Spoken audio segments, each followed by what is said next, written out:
The same sacred symbols appear on opposite sides of the world, carved into Egyptian stone, etched onto Mesoamerican temples. These recurring patterns form a silent language linking lost civilizations. By the end of this journey, you will see the ancient world not as separate cultures, but as a tapestry woven with shared threads. Why does a spiral found in Ireland also appear in the ancient Americas? How could a complex symbol like the swastika emerge independently in India and among Native American tribes? These echoes challenge everything we think we know about our isolated past. What does it say about us that our ancestors, separated by oceans, all drew the same maps to the divine? A single coiled line, etched into stone over 5,000 years ago, holds a meaning that seems to transcend time itself. This is the spiral, perhaps the most fundamental and recurring symbol in the entire ancient world. At Newgrange in Ireland, a massive tomb complex older than the pyramids, the entrance stone is covered in vast, intricate spirals, positioned to catch the first light of the winter solstice. Far to the south, deep within the subterranean chambers of Malta's Hypogeum, the same form appears on the walls of a sacred space used for centuries, and across the Atlantic, the Navajo people incorporated the spiral into their sand paintings and cosmology, representing the journey of life and the emergence of the people into this world. How could this one symbol resonate so powerfully across such vast distances and cultures? Archaeologists like Marija Gimbutas saw it as a visual representation of the most basic forces of existence. It is the cycle of life, death, and rebirth, visible in the seasons and in our own lives. It is the path of the sun across the sky, descending into the earth only to rise again. It is the unfolding of cosmic energy from the tiniest unfurling fern to the vast whirl of a galaxy. This was not merely decoration, it was a map of reality. The spiral's persistent appearance suggests a shared human intuition, a deep, almost innate understanding of growth, cyclical time, and the very structure of the universe. This shared visual language points to a common psychological or spiritual experience, a way of seeing the world that our ancestors, separated by oceans, all arrived at independently. Could this simple, elegant curve be a key to a unified ancient worldview, a silent testament to how humanity once perceived its place in the cosmos? The spiral's profound journey through time and culture inevitably leads us to another powerful and equally widespread form, one that carries a far more complex and troubled legacy in our modern world. Yet one of the most profound examples of this shared symbolic language is also one of the most complex, a geometric form whose original light was all but extinguished by the darkness of the 20th century. This is the swastika, a symbol of life and good fortune for millennia before it became a global emblem of hatred. For thousands of years, this hooked cross graced the sacred texts of Hinduism and Buddhism, representing the eternal cycle of rebirth and the benevolent turning of the wheel of law. It was pressed into ancient pottery in the Indus Valley over 5,000 years ago. Far across the world, the same symbol appeared among the Navajo and Hopi peoples, woven into textiles and drawn in sand paintings as a representation of the wandering spirit, migration, and the four winds. In ancient Greece, it was known as the Gammadion, a repeating pattern on architecture and art. Norse artifacts bear this sign, and even early Christian cathedrals featured it as a variation of the cross, calling it the philpot. How is it possible that this specific, complex design, with its arms bent at right angles, emerged independently in cultures from India to Ohio? Scholars like Joseph Campbell argued that its power comes from its representation of the sun in motion. Unlike a static circle, the swastika suggests a whirling, dynamic energy, a wheel of life spinning through the cosmos, bringing with it prosperity and good luck. This points to a powerful idea that the human mind, when contemplating the same fundamental forces of nature like the sun, can arrive at strikingly similar visual conclusions. Its tragic modern history forces us to perform a difficult act of archaeological restoration, to peel back the layers of recent pain and see the symbol as our ancestors did, as a mark of blessing and a map of the heavens. This journey from sacred geometry to global stigma reminds us that symbols are not static. Their meanings are written not in stone, but in the ever-changing story of humanity. And just as the swastika represents a world in motion, another geometric shape, far simpler yet equally profound, appears to have held the ancient world together. That same impulse to reach for the heavens is perfectly crystallized in the most iconic shape of the ancient world, the pyramid. Its stark, angular silhouette cuts a familiar profile against the skies of Egypt, of Mexico, of Cambodia. This was not a form confined to one river valley or one continent. From the ziggurats of Mesopotamia to the steppe temples of the Maya and the massive mounds of China, cultures who could never have known of each other all chose to build their most sacred structures in this towering, geometric form. For a long time, we were told the Great Pyramid was simply a grand tomb for a pharaoh. But why then does this same architectural idea, this mountain of stone pointing to the stars, appear with such insistence across the globe? Many researchers, from mainstream archaeologists to alternative historians like Graham Hancock, point to a deeper, more unified purpose. The pyramid was far more than a tomb, it was a cosmic engine. It represented the primordial mound of creation, the first land to emerge from the waters of chaos in countless creation myths. By building their own artificial mountains, these civilizations were recreating the moment of Genesis, anchoring their world to a sacred beginning. Its four sides, often meticulously aligned with the four cardinal directions, turned the structure into a colossal compass, a stable, squared representation of the ordered cosmos. Its ascending levels acted as a stairway, a bridge for the human spirit to climb towards the realm of the gods, and its precise astronomical alignments are simply too consistent to dismiss. The shafts within the Great Pyramid point directly to specific stars like Orion. The three pyramids of Giza mirror the belt of that same constellation, and the Pyramid of the Sun at Teotihuacan is aligned with the Pleiades. This was architecture as a language, a stone scripture speaking of a shared understanding that the earth below was a reflection of the heavens above.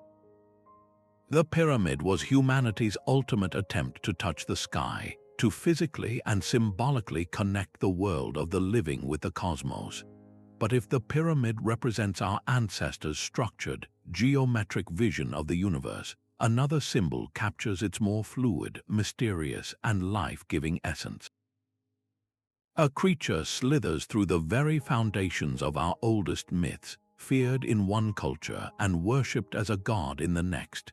This is the serpent, an archetype so powerful and persistent that it coils around the globe, linking civilizations in a shared vision of cosmic duality.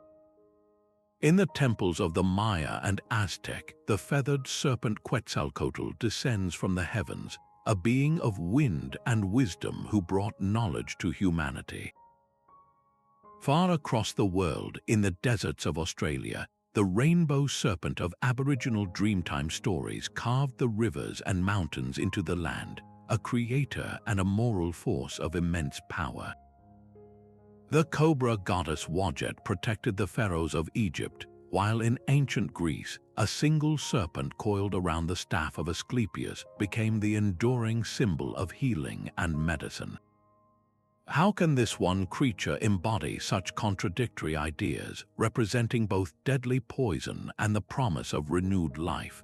the answer may lie in the serpent's most visible miracle, its ability to shed its own skin and emerge renewed. For our ancestors, this was a visible, tangible demonstration of immortality, a creature that could literally leave its old body behind and be reborn. This made it a perfect symbol for the cycles of nature, for the death of winter and the rebirth of spring. The great psychologist Carl Jung saw these recurring symbols as archetypes emerging from what he called the collective unconscious, a deep, shared layer of the human psyche that expresses itself through universal symbols and stories. The serpent is the ultimate archetype of duality, holding the tension between chaos and order, earth and sky, destruction and creation. It is both the tempter in the garden and the healer in the temple, a reminder that wisdom and danger are often two sides of the same coin. This deep-rooted symbol connects the earthly realm to the divine, embodying the mysterious, cyclical forces that govern all of existence. And just as the serpent represents the living, breathing cycles of the world, another symbol emerged to map the invisible, geometric patterns believed to underpin all of reality. A great tree stands at the absolute center of everything. Its roots plunge deep into the underworld, its trunk anchors our earthly realm, and its highest branches hold up the heavens. This is the world tree, known across the globe as the Axis Mundi, the central pillar of the cosmos. In the frozen north, the Vikings told of Yggdrasil, an immense ash tree whose roots connected the worlds of gods, giants, and the dead. In the mystical traditions of Judaism, the Kabbalistic tree of life maps the divine emanations through which infinite light flows into our finite world. For the Maya, the sacred ceiba tree was this cosmic axis, its thorny trunk seen as a bridge for spirits traveling between realms. And in ancient India, the Ashvatha tree, a sacred fig, was revered in the Upanishads as the eternal root of all creation, with its branches growing downward into the material world. How is it that cultures separated by continents and oceans all conceived of reality as being structured around a single, central tree? The renowned scholar of religion Mircea Eliade spent his life studying this very phenomenon. He observed that for ancient peoples, the Axis Mundi was not just a symbol, it was the center of meaning itself. It was the point where communication between heaven, earth, and the underworld was possible, the place where the sacred broke through into the ordinary world. This is why so many temples, pyramids, and sacred mountains were considered to sit at the very center of the world, because they were human-made replicas of this cosmic axis. The sheer prevalence of this idea points to something profound within us, a deep, intuitive understanding that the universe is not chaos, but a structured, interconnected whole held together by a central, life-giving principle. This great, silent pillar of the world provides the stable center around which the entire celestial dance unfolds. The sun and moon were not distant lights in the sky. They were living, breathing characters in the daily drama of human survival. Across the globe, our ancestors looked up and saw the same story unfolding, a celestial narrative of life, death, and renewal. In Egypt, the sun god Ra sailed his bark through the underworld each night to be reborn at dawn. For the Inca, the emperor was considered the direct descendant of Inti, the life-giving sun god whose light sustained their vast empire. Meanwhile, the moon governed a different rhythm, presiding over the tides, the female cycle, and the hidden realms of dreams. The Greek goddess Selene drove her moon chariot across the night, while in China, the lonely goddess Chang resided in the lunar palace. This universal tendency to personify the sun and moon, often as a divine brother-sister or husband-wife pair, reveals a profound human impulse. By giving faces and stories to these immense, impersonal forces, ancient peoples could forge a relationship with the cosmos. They could offer prayers to the sun for a good harvest and make offerings to the moon for guidance in the dark. This was not primitive superstition. It was a sophisticated framework for understanding the world, a way to find meaning and order in the seemingly chaotic dance of the heavens. The sun's dependable journey defined time, creating the day, the year, and the seasons that dictated planting and harvest. The moon's gentle, cyclical waxing and waning measured a more intimate, fluid time, governing rituals and marking the passage of human life. This celestial reverence is etched into the very stones they left behind, encoded in spirals that mirror the sun's path and circles that capture the moon's perfect face. Our journey now descends from these heavenly bodies to a symbol found deep within the earth and carved into the human mind itself, a place of profound darkness and potential. Sometimes the most profound journey requires no map at all, only the courage to follow a single, winding path. This is the labyrinth, an ancient design found from the shores of Crete to the deserts of Arizona. It is crucial to distinguish this from a maze. A maze is multicursal, a puzzle of forks and dead ends designed to test your wits and confuse you. The labyrinth, however, is unicursal. It offers one path, one continuous, circuitous route that leads you inexorably to the center and back out again. The most famous is the Cretan labyrinth, the mythical home of the Minotaur, but its identical geometric fingerprint appears in ancient Indian cave carvings, on Scandinavian rock faces, and etched into the land by the Hopi and Tohono O'odham peoples of North America. Why would this specific pattern be so universally compelling? Historians of the labyrinth, like Jeff Soward, argue that it was never meant as a physical trap. It was a spiritual tool. Walking its path was a form of moving meditation, a ritual of symbolic pilgrimage accessible to anyone. You did not need to travel to a holy city across the sea. You could walk the labyrinth and undertake the journey within. The structure itself is the message, a mirror for the human soul. The long, winding path inward represents the journey to your own core, to a place of quiet and self-knowledge. The center is a moment of illumination or peace, and the return journey is about integrating that newfound understanding back into the world. This process of turning inward to be transformed is a universal human quest, found in the meditation halls of Buddhism and the vision quests of indigenous cultures. The labyrinth is its perfect architectural expression, a silent guide for the inner self. Emerging from this introspective journey, we naturally seek a symbol that represents the harmonious balance we hope to find, a visual expression of cosmic order and unity. Two swirling forces, one dark and one light, curl into a perfect circle. This is the yin-yang or taijitu, an ancient Chinese symbol of breathtaking simplicity and profound depth. It does not show a battle, but a dance, a continuous, flowing relationship where each force contains the seed of its opposite. While this specific, elegant design is uniquely Chinese, the world view it represents is a universal whisper heard across the ancient world. The Persian prophet Zoroaster spoke of a cosmic struggle between light and darkness. The Egyptians revered Maat, a goddess who embodied the delicate balance between order and chaos, truth and falsehood, which was essential for the universe to function.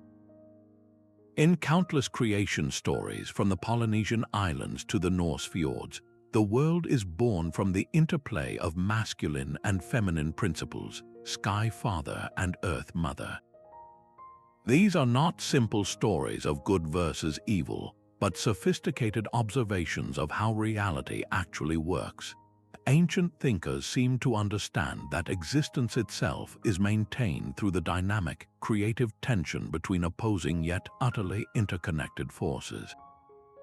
Day requires night, life implies death, and strength is meaningless without vulnerability.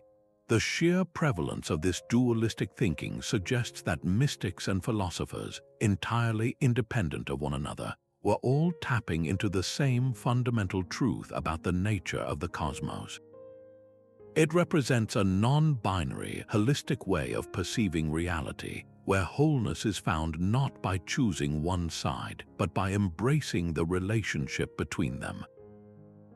This sacred geometry of balance finds its ultimate expression in a shape of perfect symmetry and harmony, a form that ancient builders and mystics saw as the very blueprint of creation. A perfect circle encloses a square radiating intricate patterns from a single, still center. This is the mandala, a Sanskrit word for circle, yet its meaning encompasses the entire universe. In the quiet halls of Tibetan monasteries, monks spend days meticulously crafting these intricate designs from colored sand, only to sweep them away in a powerful lesson on the impermanence of all things. Far across the world, the same geometric principle shines through the stained glass of a Gothic cathedral's rose window, its radiating spokes telling biblical stories while framing a central point of divine light. And in the American Southwest, Navajo healers create sand paintings with a nearly identical circular form, used in ceremonies to restore harmony and health to an individual. How can this same blueprint of a circle within a square, or a square within a circle, resonate from the Himalayas to medieval Europe to the Arizona desert? The renowned psychologist Carl Jung believed the mandala is what he called a primordial archetype, a symbol hardwired into the human psyche that represents the quest for wholeness. He observed his patients spontaneously drawing these circular, symmetrical images during times of personal turmoil, as if the mind itself was trying to reorder chaos and map a path toward inner balance. The mandala, then, is far more than art. It is a portrait of the soul and a mirror of the cosmos. This impulse to find order through geometry reaches its ultimate expression in the concept of sacred geometry. Ancient builders and mystics were convinced that certain mathematical ratios and shapes held divine power, that they were the very building blocks of creation. They saw these patterns everywhere in the spiral of a nautilus shell, the branching of a tree, and the orbital dance of the planets. This is why we find the same precise proportions, like the golden ratio, encoded in the Parthenon's graceful columns and the seemingly perfect angles of the Great Pyramid. These structures were not just built to be impressive, they were built to be true, to physically align human creation with the hidden mathematical order of the universe. The mandala and the principles of sacred geometry are not mere decorations, they are maps of reality itself, blueprints for a cosmos that is both beautifully structured and intimately connected to the human spirit. This geometric precision, this search for a universal key, inevitably draws our attention to a final, enigmatic symbol that appears to be both a map and a key in its own right. A serpent coiled in a perfect circle, consuming its own tail, is one of humanity's most potent and enduring images. This is the Ouroboros, a symbol whose name comes from ancient Greek, but whose meaning seems to be written into the very fabric of ancient thought. It first appeared in the enigmatic funerary texts of ancient Egypt, a protective serpent encircling the world of the living and the departed. From there, it wound its way through Gnostic mysticism and became a central emblem for the alchemists of medieval Europe, for whom it represented the ultimate philosophical goal. It was the cycle of nature itself, the endless process where destruction feeds creation and death gives way to new life. The end is always the beginning, a concept of eternal return that our ancestors understood intimately. How could such a specific and profound symbol emerge independently in both Eastern and Western traditions? The Ouroboros embodies a state of perfect self-sufficiency, a closed system where all things are unified and nothing is lost. It suggests a universe that constantly regenerates itself from within, where the distinction between start and finish is merely an illusion. This shared insight points to a deep, cross-cultural understanding of time not as a straight line but as a wheel forever turning. This powerful symbol of a world perpetually reborn from its own end finds a startling echo in one of the most universal stories ever told, the legend of a great flood that cleansed the earth. The serpent consumes its own tail, a perfect cycle of endless return, yet this profound symbol of rebirth finds its narrative echo in one of humanity's most pervasive and haunting stories. A great deluge washes over the world, wiping the slate clean. This is not a story from one land but a memory shared across the globe, a foundational myth that resonates from the ancient Middle East to the highlands of the Americas. The Sumerians inscribed it in the Epic of Gilgamesh, where the hero Utnapishtim is commanded by a god to build a great boat. The Hebrew tradition tells of Noah, who follows a divine blueprint to preserve life.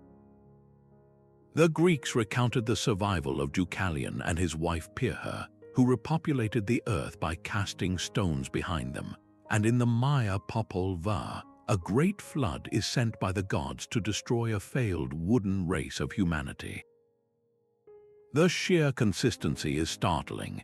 Across these disparate cultures, the story returns again and again, often with uncannily specific details, a divine warning given to a righteous individual, the construction of a vessel, and the preservation of the animal world. How could such a detailed narrative emerge independently on every inhabited continent? Mainstream scholarship often points to the universal human experience with local, catastrophic river floods, a potent enough event to inspire legendary retellings. Yet other researchers propose a more dramatic origin. Geologists William Ryan and Walter Pittman have put forward a compelling theory that around 5,600 BC, a catastrophic event flooded the Black Sea basin as rising global sea levels burst through the Bosporus Strait. They suggest this could have been a real, historical event of such immense scale that it seared itself into the collective memory of the people who witnessed it, a story passed down through generations that eventually diffused across the world. Whether rooted in a single cataclysm or in the shared trauma of countless regional disasters, the global flood myth points to a deep, psychological archetype of cleansing and renewal. It represents a profound end and a difficult beginning, a memory of a world lost and the resilience required to start again. This shared story of looking out over a world covered in water naturally draws our gaze upward to the celestial maps that guided humanity's new beginnings. The stones themselves seem to remember the sky. At Stonehenge, on the longest day of the year, the sun rises in perfect alignment with the heel stone, casting a long beam into the heart of the circle. Half a world away, at the Pyramid of Kukulkan at Chichen Itza, the setting sun on the equinoxes casts a shadow of a serpent slithering down the pyramid staircase, a stone snake coming to life. And the three great pyramids of Giza are arranged not randomly, but as a near-perfect reflection of the three stars of Orion's belt. These are not isolated coincidences but fragments of a global pattern. From the deserts of Egypt to the jungles of the Yucatan, our ancestors were not merely stargazers, they were master architects of cosmic alignment. They wove the movements of the sun, moon, and stars into the very fabric of their most sacred structures. This shared celestial knowledge was the bedrock of their world. It told them when to plant their crops and when to harvest, creating a reliable calendar etched not on paper but in stone and sky. It formed the core of their spiritual beliefs, connecting the rhythm of human life directly to the grand, orderly dance of the heavens. The repetition of these precise alignments is what is so telling. Why did so many cultures, entirely independent of one another, choose to mark the solstices and equinoxes? Why were the same star clusters, like the Pleiades or the bright star Sirius, revered from one continent to the next? It suggests that humanity, when looking up at the same night sky, was universally struck by the same celestial milestones. They saw in the sun's annual journey a story of death and rebirth, and in the dependable return of certain stars a promise of continuity. This was more than just observation, it was a profound integration. They built their temples to be earthly models of the cosmos, believing that by harmonizing their world with the heavens, they could tap into the very source of cosmic order. The stars were not distant lights, they were divine ancestors, celestial animals, and gods, and their movements were a language everyone, everywhere, seemed compelled to learn. That same cluster of stars, the Pleiades, shines down on the Australian outback, where the Aboriginal people see not seven, but seven sisters fleeing from the desire of a man in the sky, a story told for over 10,000 years. An almost identical narrative echoes from the other side of the planet, in the mountains of ancient Greece, where the Pleiades were the seven daughters of the Titan Atlas, pursued by the hunter Orion until they were placed among the stars for their safety. And on the Great Plains of North America, the Dakota people tell of seven sisters who ascended to the sky to escape a great bear. How is it possible for such a specific story, a tale of seven celestial sisters being chased, to be told with such consistency by cultures who had no conceivable contact with one another? This is more than a simple case of people looking up at the same pretty stars. The Pleiades held a profound practical purpose. For the Maori of New Zealand, their heliacal rising, their first appearance in the dawn sky, marked the start of the new year and the time for planting. For the ancient Maya, its movements were meticulously tracked to time their agricultural cycles. In Japan, it is known as Subaru, and its appearance signaled the beginning of the rice planting season. The cluster served as a universal celestial clock, its dependable return a signal for the most critical moments of the human year. The shared myth of the seven sisters reveals something beautiful, that our ancestors were not just scientists observing the sky, but poets and storytellers. They wove the practical necessity of the calendar into a grand, cosmic drama that helped them remember, understand, and pass on this vital knowledge. This universal act of looking up and telling stories about the stars connects humanity in a way that transcends geography, language, and time. But the same impulse to find meaning in the heavens was also expressed through a more grounded and deeply mysterious shared practice found across the ancient world. A shared ambition is literally set in stone across the world, written in a language of massive scale. You can feel the cool, immense weight of it at Sacsayhuamán in Peru, where polygonal blocks weighing over 100 tons are fitted together so perfectly that not even a blade of grass can slip between them. The same imposing presence confronts you with the silent moai of Easter Island, their vast stone backs to the sea, and in the soaring dolmens of Korea, where single capstones balance impossibly on upright giants. This was megalithic construction, a global phenomenon where cultures with no possible contact all arrived at the same staggering conclusion: to build with stones so large their very size seems to defy logic. The central puzzle is not just why they did it, but how. How were these stones quarried from the earth without modern tools, transported across miles of rugged terrain, and then lifted into position with such breathtaking accuracy? The methods are lost to time, leaving us with only theories, from ingenious systems of ropes and ramps to the tantalizing idea of sound or vibrational levitation found in local legends. While a Korean dolmen might mark a chieftain's resting place and Stonehenge tracks the sun, the common thread is a profound statement of identity. This was humanity declaring its presence, its power, and its faith on a scale meant to endure for ages. The choice of stone itself speaks to a universal desire for permanence, a way to etch a culture's memory into the very bones of the planet. This global language of giant stones reveals a collective human leap, where scattered societies discovered that by organizing their people and their will, they could achieve the seemingly impossible. A single handprint outlined in red ochre on a cold cave wall is a message sent directly from the deep past. This is not a complex symbol of cosmic order, but something far more immediate, the ghost of a person who lived tens of thousands of years ago. From the soaring limestone caves of El Castillo in Spain to the rock shelters of Arnhem Land in Australia, and from the island of Sulawesi in Indonesia to the far southern tip of Patagonia, the same image appears, a human hand pressed against stone and sprayed with pigment.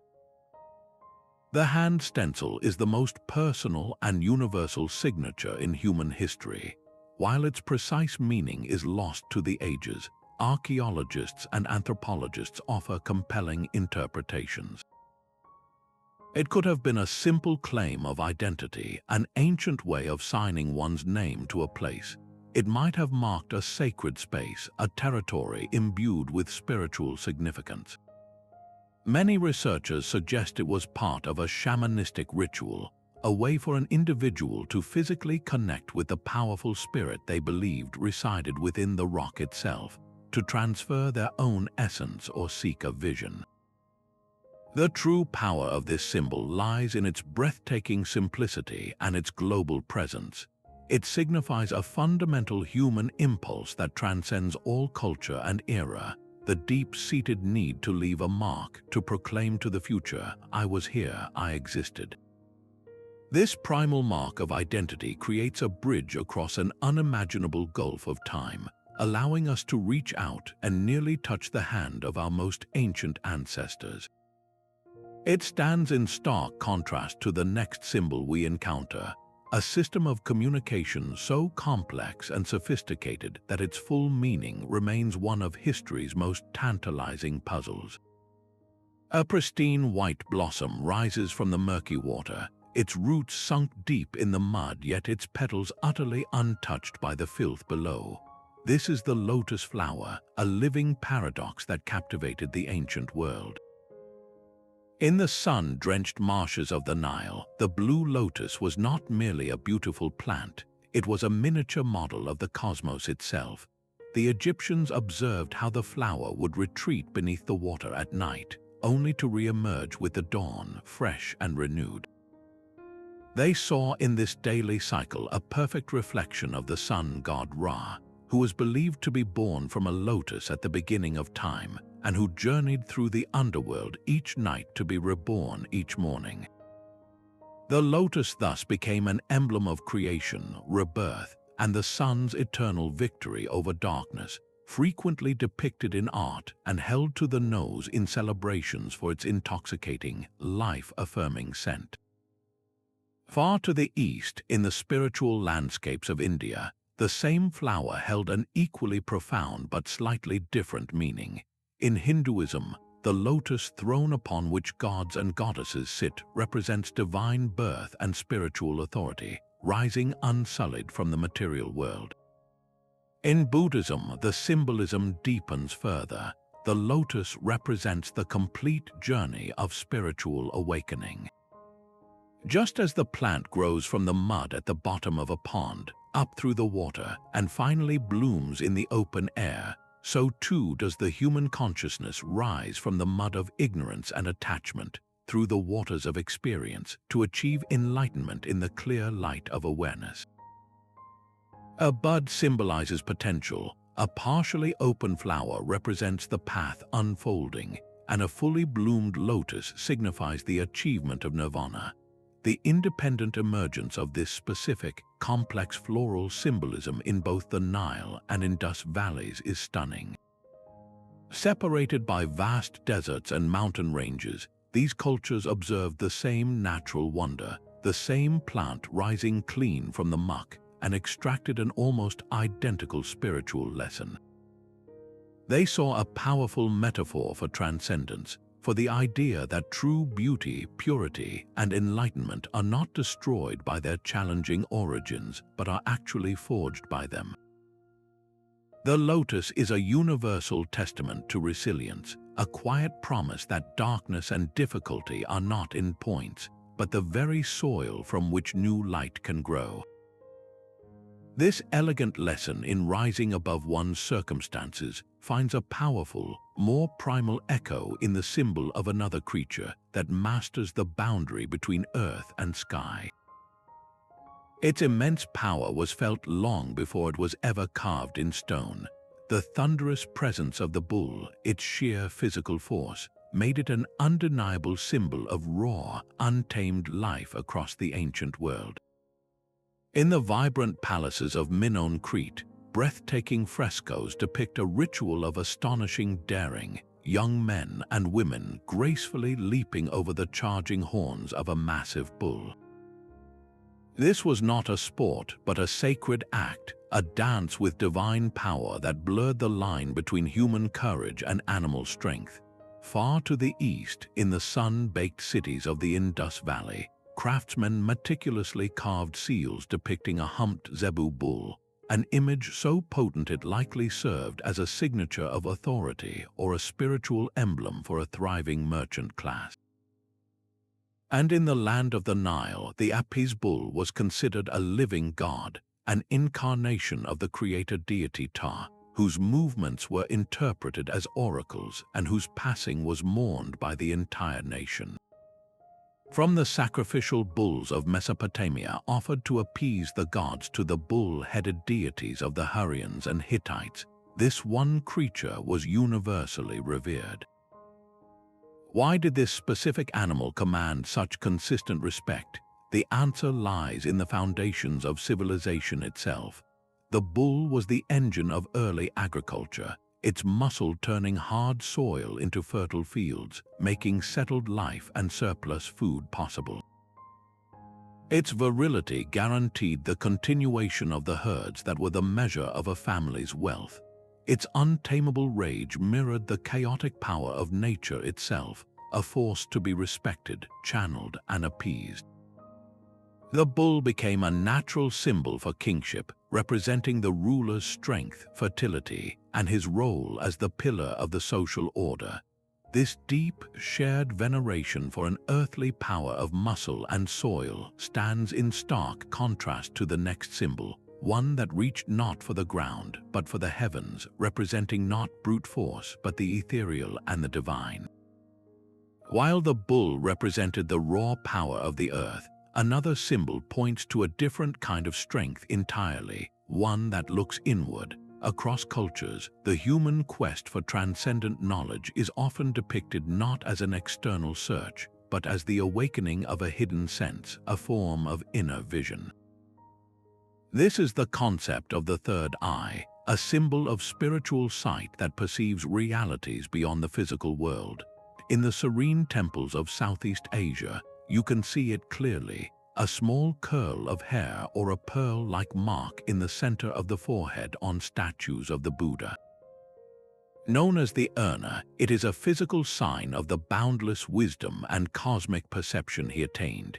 In the vibrant traditions of Hinduism, the tilaka mark worn on the brow by devout followers serves a similar purpose, a sacred reminder of the goal to turn one's awareness inward toward the divine light of consciousness. But this idea is not confined to the East. In ancient Egypt, the powerful symbol known as the Eye of Horus, while often used for protection and representing royal power, also held a deeper meaning related to insight and the health of the spirit, a form of all-seeing perception. And far from the pyramids, in the shamanic traditions of Siberia and the Americas, spiritual practitioners have long sought altered states of consciousness through drumming, dance, or ceremonial plants, journeys undertaken to see the hidden threads that connect all life. In these traditions, the shaman is one who has opened their inner eye, gaining the vision to heal, to prophesy, and to navigate the spirit world. Why would this specific metaphor of an inner eye emerge so consistently?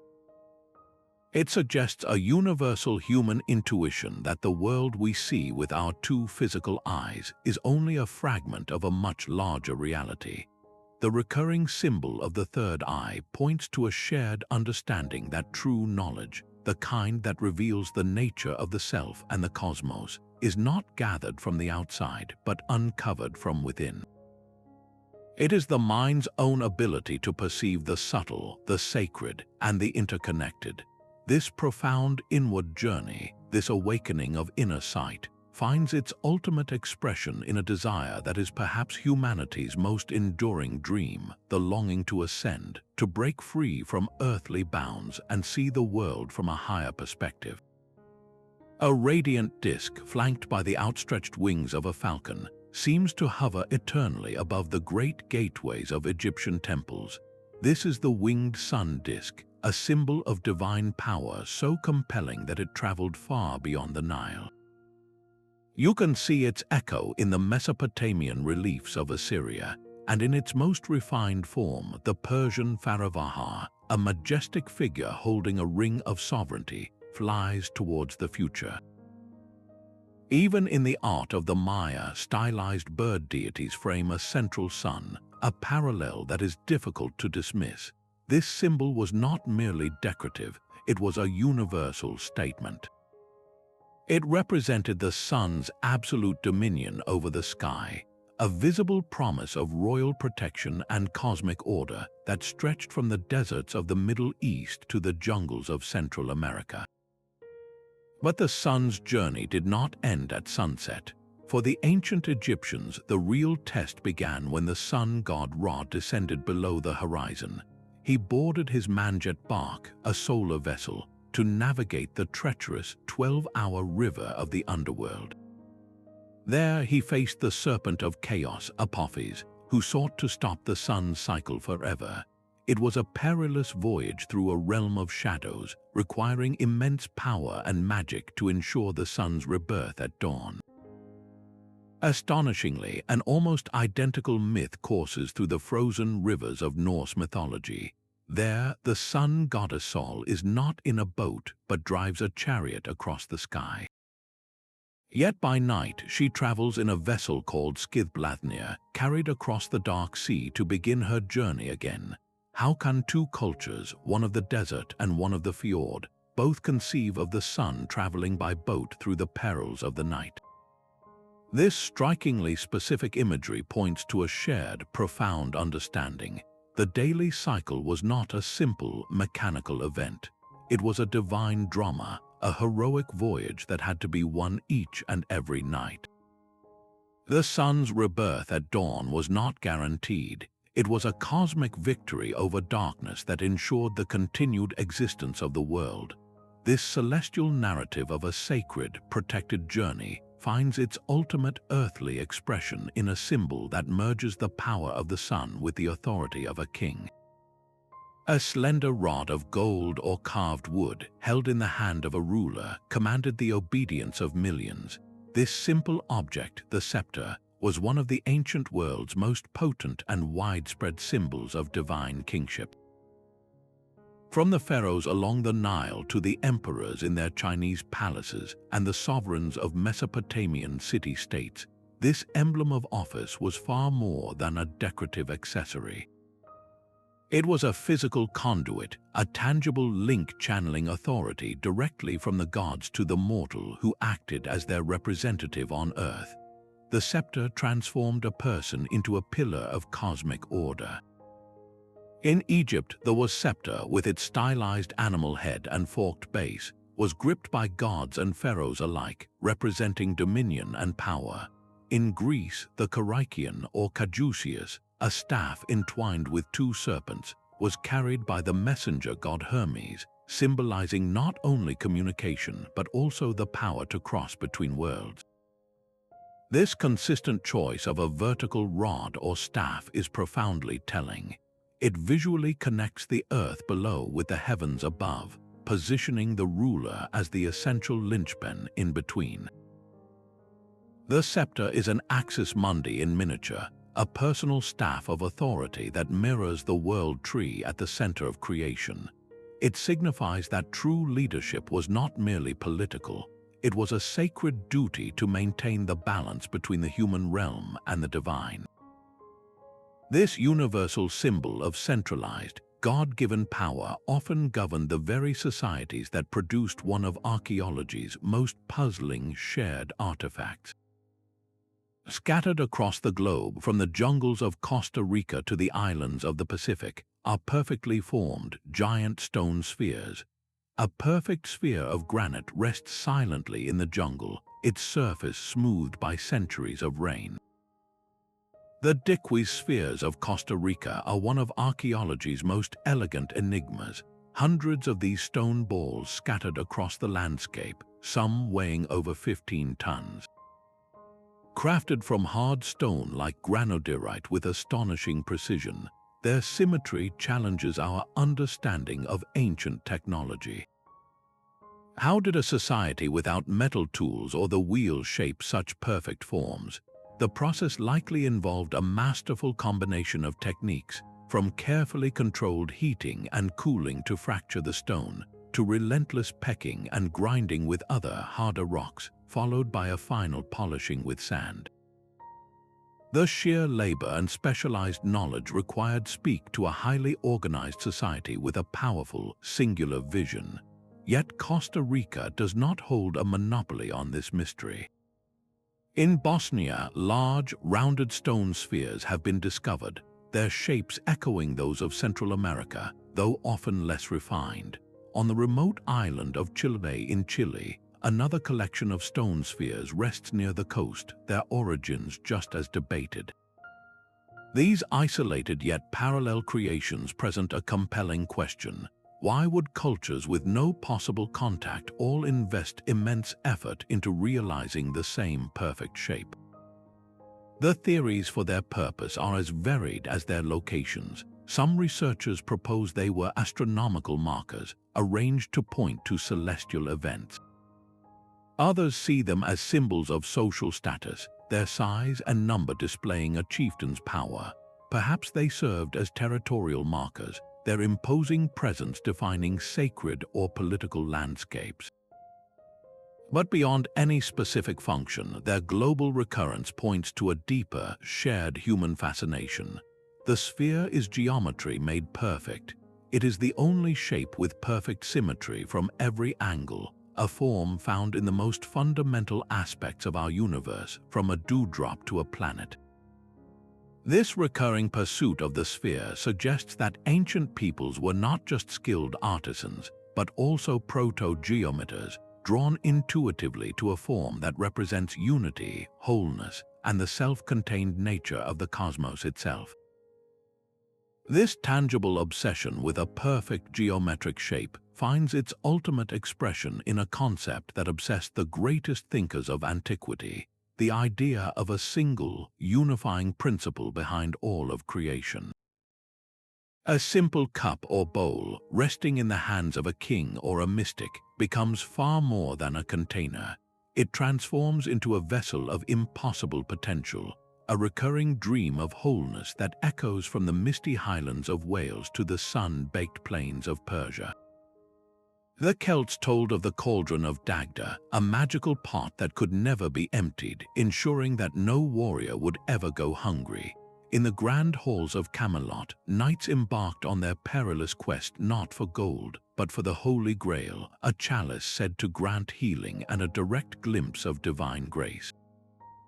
And in the epic poetry of ancient Persia, the cup of Jamshid, the Jam-e-Jam, was said to be filled with the elixir of immortality and possessed the power to show the king all 7 corners of the world. How is it that this specific archetype, a container that offers endless nourishment, profound wisdom, or eternal life, appears with such insistence across these disparate cultures? The vessel is not the end goal, but the focus of a journey. The quest itself is the point, a symbolic map for the human soul's search for completion. To seek the Grail is to undertake an inner transformation, to face one's own limitations and illusions in pursuit of a higher truth. These stories speak to a universal human yearning for a source that never runs dry, for a wellspring of spiritual and physical sustenance that can heal our deepest wounds and answer our most profound questions. This deep-seated desire for an ultimate source is often visualized not just in the object of the quest, but in the intricate, repeating patterns that adorn the very art of these cultures. A single, unbroken line twists and turns upon itself in a continuous, rhythmic dance. This is the Greek meander, also known as the key pattern, a geometric border that seems to move forever along the edges of ancient pottery and temple friezes. It is not merely a decorative repeat, but a profound visual statement. With no clear beginning and no definitive end, its looping path is a perfect symbol for infinity itself, for the eternal, cyclical flow of life, time, and the cosmos. This artistic impulse to capture the infinite in a single, unbroken line is a universal whisper. In the flowing spiral forms of the Maori koru, we see the same principle, a representation of an unfurling fern frond that speaks of new life, perpetual movement, and the interconnectedness of all things. Intricate, interlocking patterns on ancient Chinese ritual bronzes achieve a similar effect, their endless networks symbolizing the harmonious and continuous order of the universe. And in the intricate geometric weavings of the Navajo, the continuous pathway is a sacred representation of the journey of life and the enduring beauty of a world in balance. How is it that this specific idea to render the concept of eternity as a path one can follow with the eye emerged so consistently in the world's decorative arts? The meander is, in essence, a flattened labyrinth. To trace its path is to undertake a miniature visual pilgrimage, a meditation on a journey that never truly concludes but simply continues its elegant, ordered flow. This independent development across the globe points to a deep, shared human attraction to patterns that mirror our most fundamental intuitions about reality, that the universe is not a collection of separate events, but a single, unbroken process of becoming. This artistic expression of infinity, this vision of a cosmos in constant, orderly motion, brings us to a final, overarching consideration about the silent language linking our world. So we are left with a profound mystery etched in stone and story. How do we explain this silent symphony of symbols played across the globe? Scholars have long debated two primary theories, a fascinating intellectual tug of war that continues to this day. On one side is the idea of diffusionism, the suggestion that these shared symbols did not arise independently, but were instead carried from one central, perhaps now vanished, source civilization. Proponents of this view point to the possibility of ancient transoceanic contact, perhaps by a seafaring culture whose voyages seeded these ideas along distant coasts long before our recorded history began. They argue that the sheer specificity of some symbols, like the swastika or the Ouroboros, makes independent invention seem less likely than a shared cultural inheritance. The other compelling explanation is the theory of independent invention, sometimes called psychic unity. This concept suggests that the human mind, when confronted with the same fundamental mysteries of existence, the same cycles of life and death, the same sun and stars in the sky, will naturally and independently arrive at similar symbolic answers. A pyramid, after all, is the most stable way to build a tall, monumental structure, and a spiral is the most intuitive pattern for representing cyclical energy. This view holds that humanity's shared psychological and spiritual experiences led to a convergent evolution of symbols. The truth is likely a beautiful and complex tapestry woven from both threads. Some parallels, like the spread of the swastika from India into the classical world, may indeed be a clear case of cultural diffusion. Others, like the global emergence of pyramid structures, could be brilliant independent solutions to the same architectural and spiritual needs, a shared human impulse to reach for the heavens. Understanding this debate is not about choosing a single winner, but about appreciating the intricate puzzle itself. It forces us to ask deeper questions about the nature of human creativity and our shared journey. Were our ancestors connected by forgotten sea routes, or are we all connected by the very wiring of our minds, destined to draw the same maps to the divine? The idea of a single, lost source for these global symbols is one of history's most captivating and contentious puzzles. Could a sophisticated civilization like the legendary Atlantis have once thrived and then vanished beneath the waves, its survivors scattering across the world to plant the seeds of this shared symbolic language? Proponents of this view suggest that during the last great ice age, an advanced culture might have mapped the stars, developed a complex spiritual system, and built with a skill we can barely comprehend. According to this theory, it was the survivors of this forgotten world, arriving on the shores of a post-cataclysm Earth, who shared their knowledge with the emerging cultures of Egypt, the Americas, and Mesopotamia, explaining why their earliest symbols feel so fully formed and so eerily similar. Mainstream archaeology, of course, remains skeptical, pointing to a profound lack of concrete evidence like submerged ruins or technological artifacts that would confirm such a global society. The established timeline of human development, built painstakingly from countless digs and carbon dates, shows cultures rising independently. Yet the sheer volume and specificity of the parallels we have explored, from the Ouroboros to pyramid alignments, keep this hypothesis stubbornly alive in the minds of many researchers and enthusiasts. It is a theory that refuses to be entirely dismissed, whispering from the edges of our understanding. This possibility does more than just suggest forgotten voyages. It challenges the very bedrock of our historical narrative, forcing us to ask if the story of humanity is far older and more interconnected than we have ever dared to believe.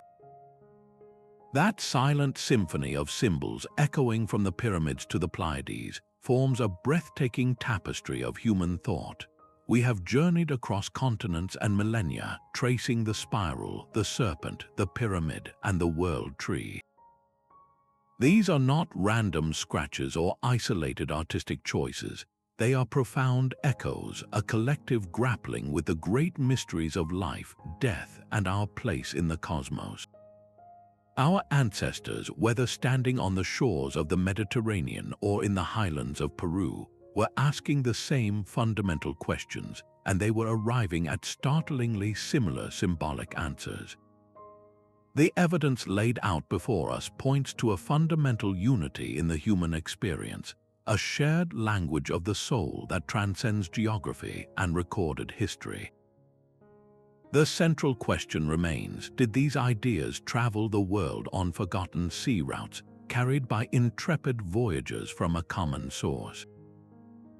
Or do they spring from the very architecture of the human mind, a psychic unity that causes us to instinctively map the divine using the same fundamental shapes and stories? Perhaps the most powerful answer is that both explanations contain a piece of the truth. Some symbols may have diffused along ancient trade routes, while others emerged independently from the deep well of our shared consciousness. The true legacy of these recurring symbols is not in choosing one theory over the other, but in recognizing what they tell us about ourselves. They challenge the modern notion of our isolated past, urging us to look beyond superficial differences of culture and creed. They remind us that the desire to understand the cosmos, to seek order in chaos, and to connect with something greater is a thread that has always bound humanity together. These ancient patterns are a mirror, reflecting not just the minds of those who carved them, but the enduring questions that define us all. What other secrets are still encoded in these silent stones, waiting for a future generation to finally decipher? We would love to hear which of these symbols you find most compelling. Share your thoughts in the comments below and subscribe to continue this exploration into the hidden threads of our shared past.